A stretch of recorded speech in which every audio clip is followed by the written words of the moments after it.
Speaker is the Mr. Cleo Pascal. Just one reminder that keep up with the time, okay?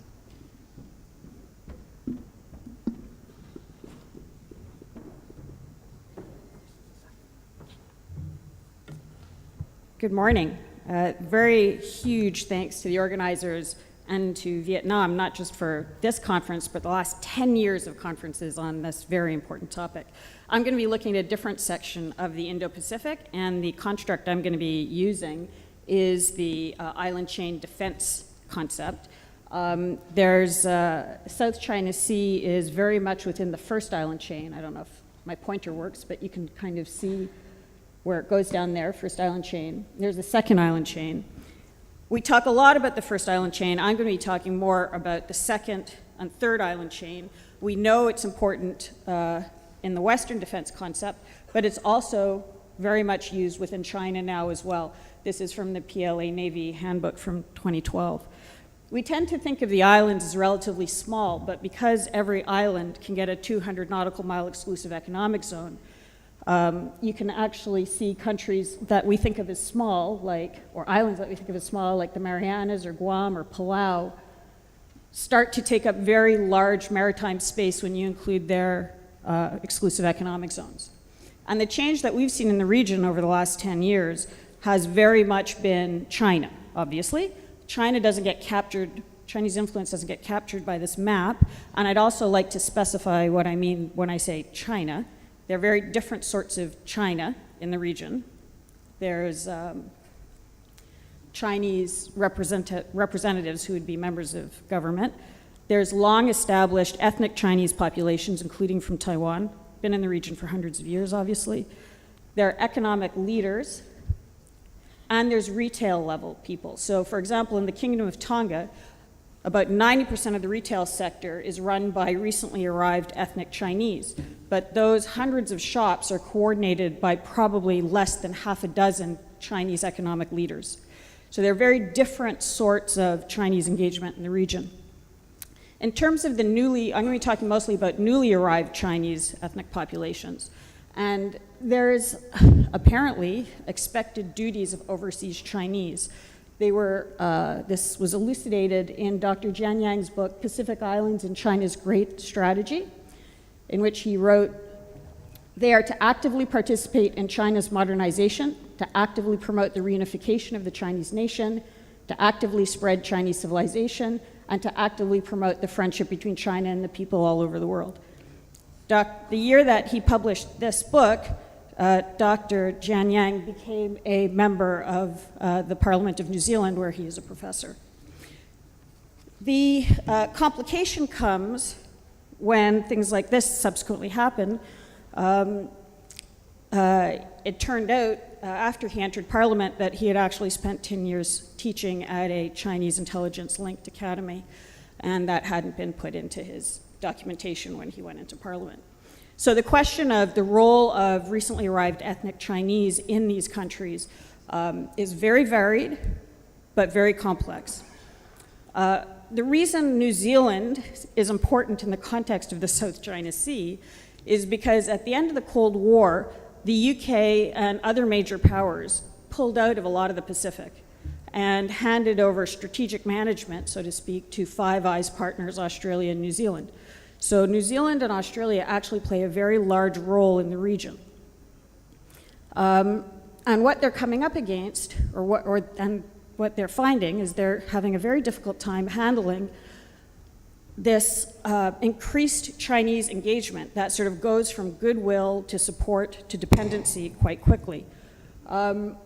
China's approach to the region has been very well thought through. For example, these are the Pacific Islands, the point of contact has been Guangdong. Instead of dealing with Beijing, a lot of the institutes that are associated with Pacific Island research are based in Guangdong.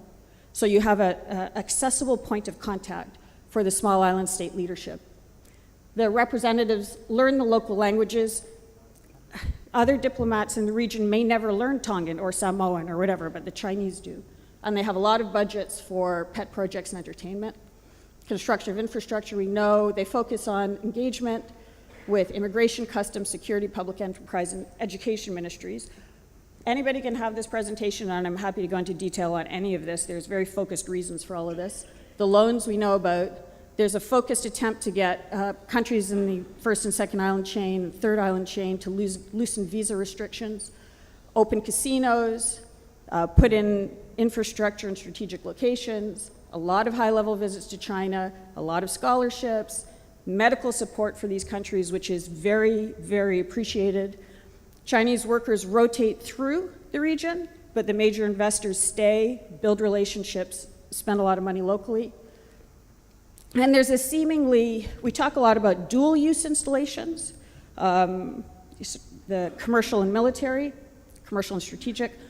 I tend to think of it more as braided, where it's commercial, strategic, and an element of criminal and corruption as well. They tend to come together. One example is in the Kingdom of Tonga, they had a human trafficking case where a Chinese national brought in some other Chinese women and forced them into prostitution. When it came up for trial, turned out she was friends with the wife of the Chinese ambassador. And it was very unclear if that was a commercial relationship or whether that was a strategic relationship because they could get information from the prostitute's clients, what the actual setup was. So it's very interlinked. This is just competent statecraft on the part of China, and it's moved through the region very effectively, largely because there's been a lack of attention or misallocation of attention by Western partners in the region. And you can see it very effective all throughout. I'm going to look now first at the second island chain, Commonwealth of Northern Marianas, very strategic location. They opened up a major Chinese Macau casino in the region. Remember, these are countries with very small populations. Saipan has a population of about 500,000. That company contributed to the public pension fund in Saipan's utility company. They were granted, as a result of this investment, visa-free entry for Chinese tourists. They leased a lot of land, they opened a lot of businesses. And the Chinese money is now reportedly going to favor political candidates, to fund environmental groups, and all of this has the effect of making it more difficult for US military installations in the region.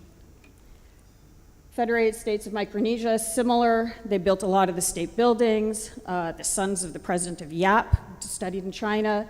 Doctors are there. You know, these are, that whole list, that checklist that I gave initially, you can find it all throughout the region. A lot of economic linkages. In Palau was a little bit like the case of the port in Sri Lanka, which raised a lot of alarm bells. There was an opening up of Chinese tourism into Palau. A very high percentage of tourists were coming from China. And then China objected to Palau's relationship with Taiwan and blocked Chinese tourists. And it crashed the economy. So there's this, again, this linkage between political and economic that's hard to quantify, but ends up seeming to help Chinese strategic interests in the region. That's the second island chain. Out to the third island chain, which is very little discussed, the third island chain is actually the line, more or less, which held back Japanese advance during Second World War. So there are a lot of major battles along that line, but that line is incredibly strategically important. And again, if you look at that region, in terms of powers, there's a surprising footprint for countries like the United States. Everything is red is the United States. Everything that's orange is New Zealand. Everything that's blue is France, and the France thing is quite an interesting thing as well. As this Chinese advance has happened, Australia and New Zealand have had to realize that perhaps they hadn't been doing what was expected by partners, and very recently they've announced that they're going to step up in the case of Australia, reset in the case of New Zealand, and try to gain some more control. The problem is that the approach that they're using is largely security and economic. And it's very heavy-handed. So, for example, if you look at security integration, which they talk about in Tonga, what they did was, this is Australia and New Zealand, since 2006, used tide aid to force the Kingdom of Tonga to take a New Zealander as their police commissioner. Since then, there have been 3 or 4 so far. The man in that position has used it for political reasons, including targeting specific political class for arrest. The first one arrested 4 out of 9 of the nobles. Most of them were subsequently acquitted. They seized the Foreign Affairs database and sent it to New Zealand. They arrested hundreds of Tongans for just having a beer on the guise of cleaning up the streets, but that means they can't get visas out of the country anymore.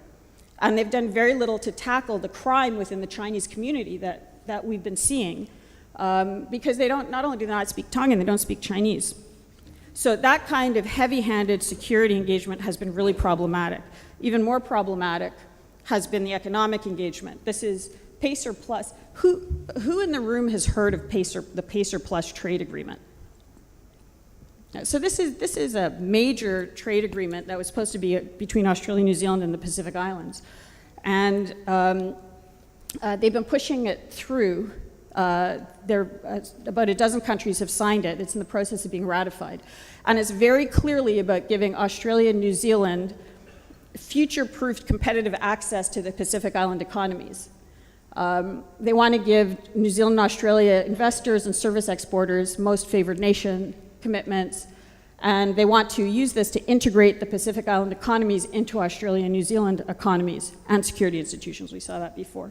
So basically solve the problem that they're having by making them almost colonies of Australia and New Zealand from an economic and security perspective. This has obviously not been popular among the larger countries in the region. Papua New Guinea pulled out, saying it was a complete waste of time and would kill their manufacturing sector. Fiji also pulled out, saying it was very restrictive and very problematic. So as it now stands, the countries on the left have signed, the countries on the right haven't. And so it's created an economic division in the region, which is delightful for China, and it results in these kind of statements, with Fiji saying it should align itself with visionary China. And the concern over that positioning by Australia and New Zealand in the region has made it so that larger Western partners are coming back to the region in a way we haven't seen before. So France is now very active in this Pacific region. Very active, in fact.